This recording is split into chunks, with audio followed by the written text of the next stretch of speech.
Assalamualaikum. Mana budak-budak yang kaki perang main futsal? Kira budak-budak futsal yang fighter lah, masuk tournament memang nak menang je. Cantik. Ini ada satu tournament bulan 7, 19 hari bulan 7.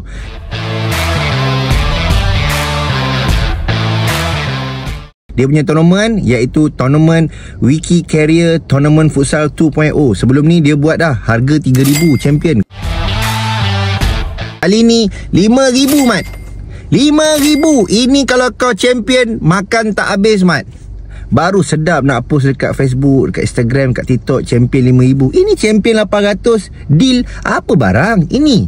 Nak betul-betul tim korang padu? Kali ni korang hantar. Yang paling best, foreigner tak boleh mendaftar, hanya budak-budak Malaysia saja.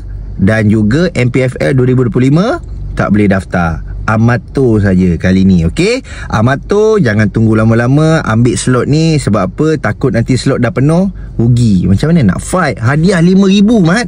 Bulan 7 ni 5,000. Jadi dekat mana berlangsungnya? Dekat Sportiza Shah Alam.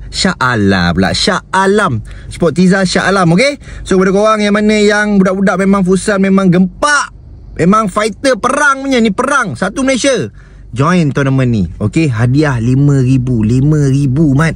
Aku pernah menang 50,000. Siap ada dekat Google tu, search je. Korang kena menang ni 5,000 ringgit, okey? Set dengan kawan-kawan korang, masuk tournament ni. Mantap.